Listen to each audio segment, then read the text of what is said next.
Alors, petite vidéo pour vous expliquer le cours que je vous ai distribué. Donc on est ici sur la dépendance de grandeur, donc c'est-à-dire en fonction de ce que je vous ai expliqué au début, en fonction de, donc c'est ce qui va déterminer tout le chapitre sur les fonctions, que l'on débute en quatrième et que vous allez continuer à voir au cours de la troisième, de la seconde, etc., quelle que soit l'orientation choisie. Donc on peut voir cette dépendance de fonction à partir d'une courbe, ici, donc par exemple la température relevée pendant 24 heures. Donc ça veut dire qu'ici sur le graphique, on a relevé la température en fonction de l'heure. D'accord? Donc on a bien, ce graphique ici représente bien une fonction. Le point, donc à midi, la température était de 4 degrés. Donc c'est ce qu'on a fait sur les exercices. Vous prenez l'abscisse, midi, et vous rejoignez ici l'axe des ordonnées pour connaître la température, etc. Donc ici, à 12, vous n'avez qu'une seule valeur. C'est logique. Hein. À midi, il ne peut pas faire deux températures différentes. Hein. Donc dans ce cas-là, on a bien une fonction en fonction du temps. Donc à midi, on a une seule valeur possible qui est 4. Donc le point de coordonnées 12, 4 appartient à la courbe. C'est ce point-là. Hein. Donc, quelle que soit l'heure de la journée, on peut lui associer une température correspondante. Donc ça donne bien une courbe ici. Et à chaque heure, on peut lire à chaque fois la température qui lui correspond. À chaque heure, à 20 heures, hop, je coupe la courbe, je vais chercher sur l'axe des abscisses, etc. Donc ça, c'est une fonction donnée à travers une courbe.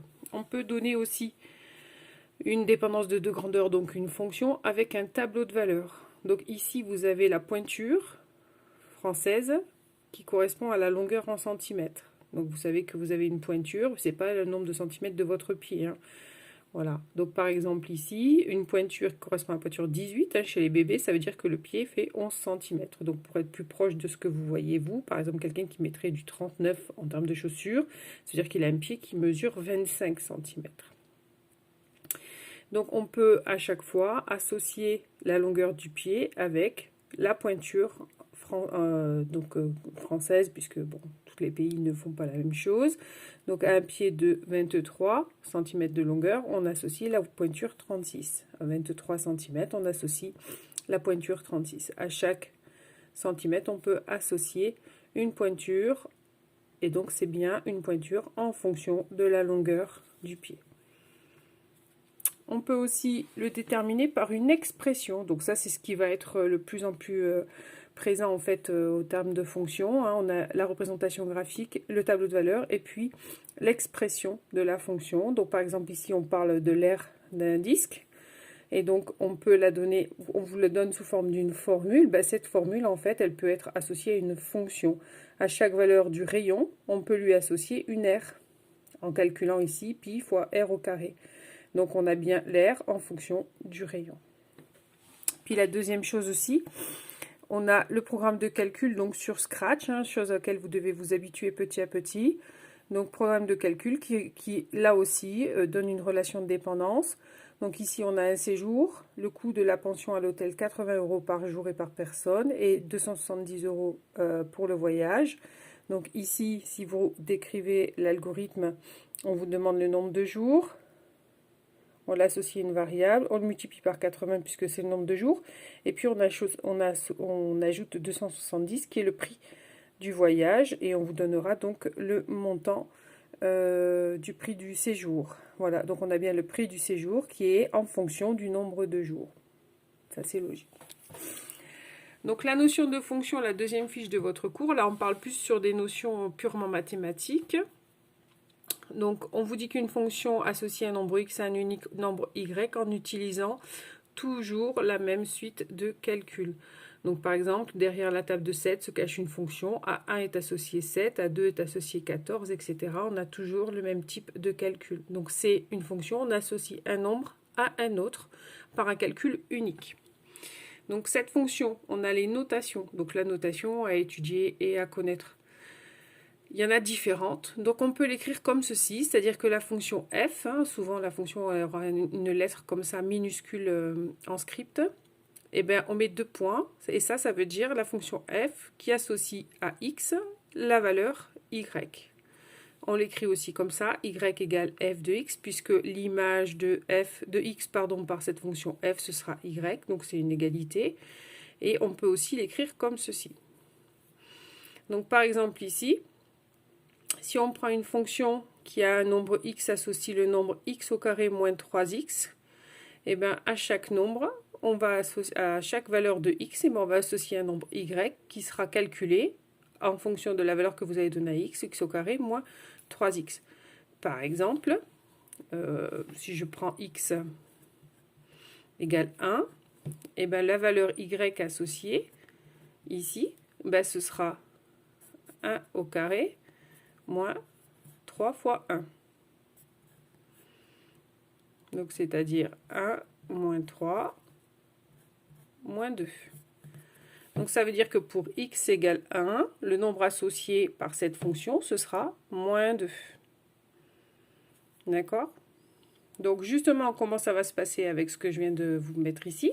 Eh bien, c'est le vocabulaire. On a une fonction f et au nombre x, on associe le nombre y. On va dire que y est l'image de x par la fonction f. Et on a y égale f de x. Et x est un antécédent de y par la fonction f. Alors, ces deux mots-là sont très importants. Voilà, c'est des mots qu'il faut commencer à apprendre. Alors, comment se fait par rapport à l'exemple que je vous ai donné juste au-dessus? Ben, x, c'est le nombre de départ. Et y, c'est donc l'image de x par la fonction f.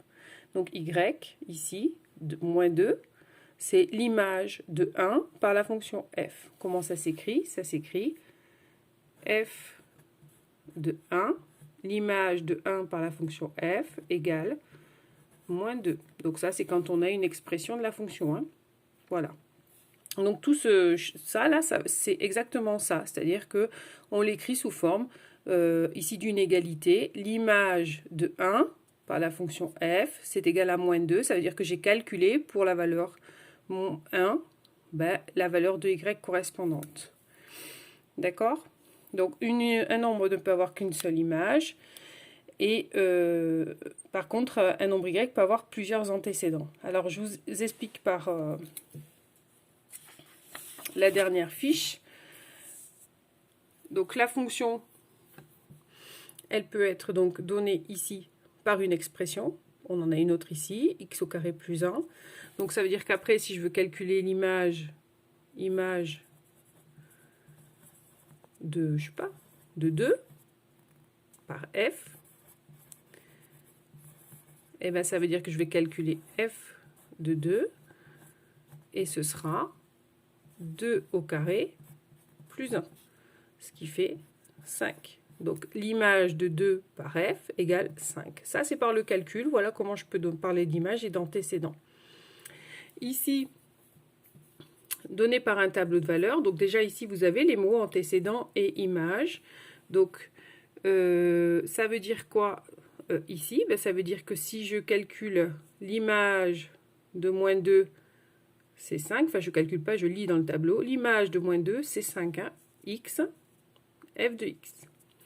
Donc ici, si je prends cette valeur ici, l'image de moins 2, c'est 5.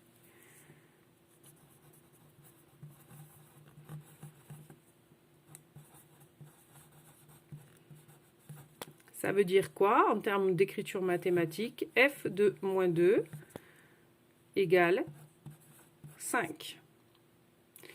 Un autre exemple, l'image de 1 égale 2. Comment je l'écris en écriture mathématique? F de 1 égale 2. D'accord? Donc l'image de 1,5, c'est 3,5. F de 2 égale 5. F de 3 égale 10. Donc on a la façon française de le dire. L'image de moins 2 est 5. Et l'écriture mathématique, F de moins 2 égale 5. Pour l'antécédent, ben, vous allez lire dans l'autre sens. Par exemple, quels sont les antécédents de 5? Ben, on le lit ici, ça c'est 5. Son antécédent, ce sera moins 2. Puisque l'image de moins 2 égale 5, l'antécédent de 5, c'est moins 2. Mais les images, il n'y en a qu'un seul. Par contre, les antécédents, ici par exemple dans le tableau, vous trouvez à 2 reprises le nombre 5. Donc ça veut dire que les antécédents de 5, ils sont au nombre de 2, c'est moins 2 et 2. Je vous l'écris ici.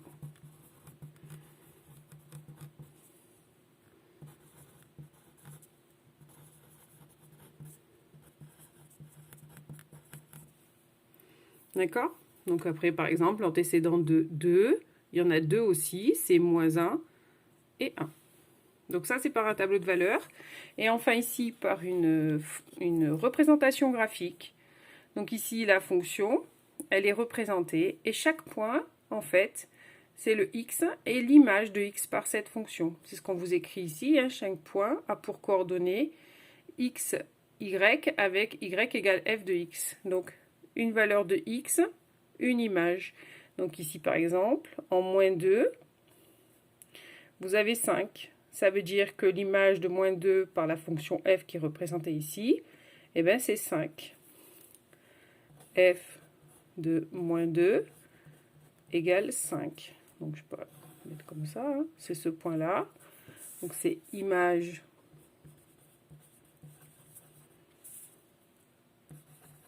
de moins 2 par f et 5. D'accord? L'image ici, le deuxième point qui vous est mis ici, l'image de 3 par f, ben vous remontez et on trouve que l'image de 3, c'est 10. Et donc ça va s'écrire f de 3 égale 10. Les antécédents maintenant, ben, les antécédents de 5, vous voyez ici si on prend 5, ben, la courbe elle coupe à deux endroits. Ici la droite pardon, coupe la courbe à deux endroits, à moins 2 et 2. Ça veut dire que les antécédents de 5 sont moins 2 et 2.